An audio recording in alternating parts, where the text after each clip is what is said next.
welcome to all of you in our lecture series on political science. Today we will discuss state. What is state? ठीक है, state की definition के बारे में हम basically बात करेंगे कि स्टेट की क्या डेफिनेशन है. There are different writers who have defined state. और स्टेट शायद दुनिया का वो कॉन्सेप्ट है जिसे तकरीबन काउंटलेस डेफिनेशंस हैं और हर पॉलिटिकल साइंटिस्ट ने इसे डिफाइन किया है. लेकिन हर बंदा जो उसकी सोच है, अगर कोई सोशियोलॉजिस्ट है तो वो सोशलॉजिकल एस्पेक्ट से स्टेट को डिफाइन करता है. ठीक है, कोई और किसी मतलब सोच से ताल्लुक़ है, कोई कम्युनिस्ट है तो वो कम्युनिस्ट थ्योरी के पर्सपेक्टिव से करता है, कोई कैपिटलिस्ट है तो उस तरीके से करेगा, कोई डिक्टेटर है तो वो डिक्टेटोरियल एस्पेक्ट से करेगा, इसी तरह कोई किंग है तो वो किंगली डेफिनेशन देगा. तो we will discuss some definitions of political science. ठीक है, उनको हम डिस्कस करेंगे ताकि हमें ये पता चले कि स्टेट होती क्या है. अगर हम इसका आगाज़ करें तो सबसे पहले we will discuss the definition of Aristotle who is regarded as the father of political science. वो कहता है कि पॉलिटिकल साइंस क्या है? A community of families and villages having for its end a perfect and self-sufficing life. ठीक है, ऐसी ज़िंदगी जो परफेक्ट भी हो और सेल्फ सफिशेंट हो, ऐसी ज़िंदगी. ठीक है, वो ख़ानदानों और रियासतों का ऐसा मजमूआ है जो जिसका पर्पस क्या हो कि एक हैप्पी लाइफ या एक सेल्फ सफिशेंट लाइफ क्रिएट करना हो, जिसके by which we mean a happy and honourable life. ठीक है, वो ज़िंदगी जिसको हम ऑनरेबल लाइफ या हैप्पी लाइफ कहते हैं. अब ये जो डेफिनेशन है एरिस्टोटल की, it is very good definition but from the point of view of the Greeks.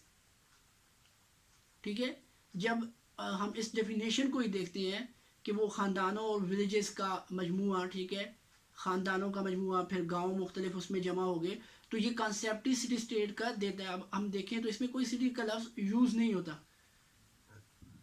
तो इस वक्त जब एरिस्टोटल ने ये डेफिनेशन दी थी तो उस वक्त स्टेट जो थी वो एक स्मॉल कम्युनिटी की तरह थी. ठीक है, स्मॉल सिटी कम्युनिटी की तरह थी. अगर इसी तरह हम एक दूसरे एस्पेक्ट से स्टेट को देखें, जो फ्रेंच किंग था लुइस 14, ठीक है, और ये जो था 17 सेंचुरी में था और 18 सेंचुरी के आगाज़ में. वो क्या कहता है? लेटेड कैस्ट मॉय. ठीक है, ये फ्रेंच वर्डिंग है जिसका मतलब है आई एम द स्टेट. क्यों आई एम द स्टेट? क्यों कि ही वॉज अ किंग. तो किंग जब मुतलकुल अनानियत होती है तो किंग ही सब कुछ है, स्टेट में लोगों के राइट नहीं है. What he will say that would be right, वो राइट होगा. दैट वुड बी जस्टिफाइबल, वो जस्टिफाइबल होगा. ठीक है, तो वो कहता है कि स्टेट की क्या डेफिनेशन है? I am the state. क्यों? ये गुड डेफिनेशन तो हो सकती है but from the point of view of, वो किस एंगल से होगी? सिर्फ किंगली एस्पेक्ट से होगी. इसी तरह हॉलैंड को देखें, वो कहता है स्टेट को इस तरह डिफाइन करता है कि numeral assemblage of human being. ठीक है, ह्यूमन बीइंग का असेंबलेज, इज्तिमा, generally occupying a certain territory. जो कि जनरली क्या होता है, ऑक्युपाई क्या करता है? एक particular territory amongst whom the will of majority, ठीक है, जिसके अंदर will of majority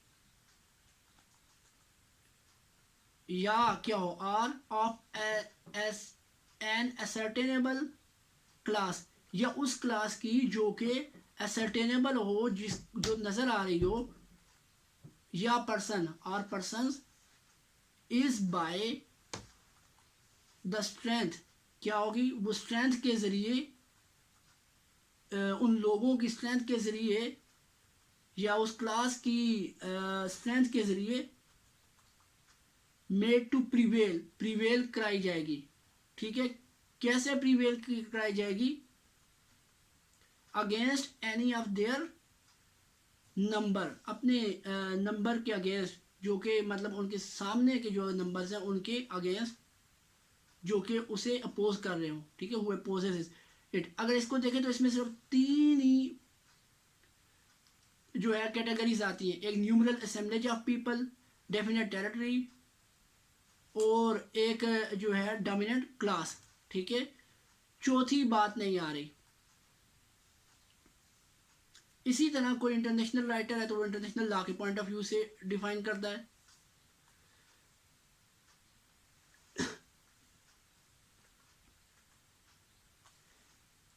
इसी तरह जो अमेरिकन फॉर्मर प्रेसिडेंट थे Woodrow Wilson, he was a famous idealist president of America और इंटरनेशनल जूरिस्ट था। उसकी डेफिनेशन को अगर हम देखें तो वो क्या कहता है? A people organised for law within a definite territory. अगर इसकी डेफिनेशन को देखें तो प्योरली लीगल एस्पेक्ट इसने दिया कि वो लोग किसके लिए, लॉ के लिए ऑर्गेनाइज होते हैं एक प्रॉपर टेरिटरी में।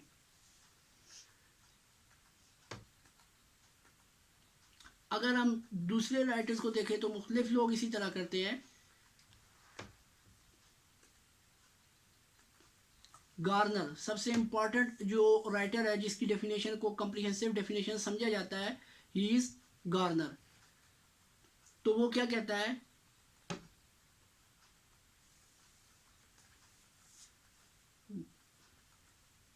वो कहता है state is a community of persons, लोगों की एक कम्युनिटी है। ठीक है, मोर और लेस न्यूमरस, जो ज्यादा भी हो सकते हैं नंबर में और कम भी हो सकते हैं। Permanently occupying a portion of territory.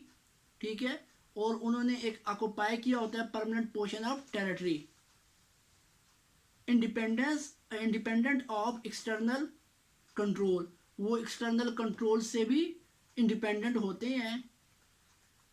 And possessing N organise, और वो पोजेस करते हैं एक ऑर्गेनाइज गवर्नमेंट, और एक ऑर्गेनाइज गवर्नमेंट भी उनके पास होती है। To which the great body of inhabitants, जिसको एक बड़ा तबका उस वहाँ के रहने वालों का रेंडर हैबिचुअल ओबीडियंस, क्या करता है? आदतन एक हैबिट के तौर पर उसे अपनी आमादगी या क्या कहते हैं ओबीडियंस जाहिर करता है, उसकी ताबेदारी करता है। अगर हम इसे देखें तो कहते हैं कि your state is an assemblage of less or more numerous people. ठीक है, वो कुछ भी पीपल हो सकते हैं, लेस भी हो सकते हैं, मोर भी हो सकते हैं। परमानेंटली ऑक्युपाइंग अ टेरिटरी, उनके पास टेरिटरी भी होती है। ठीक है, which is free from external control, और वो टेरिटरी एक्सटर्नल कंट्रोल से फ्री होती है। और हैविंग अ गवर्नमेंट, और उसके पास गवर्नमेंट भी होती है। कैसी गवर्नमेंट? जिसको great body of people render their habitual obedience, उसे हैबिचुअल ओबीडियंस भी ग्रेट बॉडी ऑफ पीपल दे रही होती है। तो इसे अगर हम देखें तो पहले इसने बात की है किसकी? पीपल की, जो कि रहते हैं उसमें मौजूद है, लेस हो या मोर हो। दूसरी बात उसने की कि उनके पास एक टेरिटरी हो। ठीक है, पीपल टेरिटरी, दो हो गई। तीसरी बात उसने सॉवरेनिटी की कि वो एक्सटर्नल कंट्रोल से फ्री हो। चौथी बात उसने किसकी की? उसने गवर्नमेंट की। तो ये 4 एलिमेंट भी पूरे हुए। इसी की वजह से गार्नर की तारीफ को पॉलिटिकल साइंस की कम्प्रीहेंसिव डेफिनेशन कहा जाता है। तो कोई भी ऐसी डेफिनेशन जिसमें 4 एलिमेंट मौजूद हो, it is regarded as the comprehensive definition of political science. So it is enough for today. Thank you.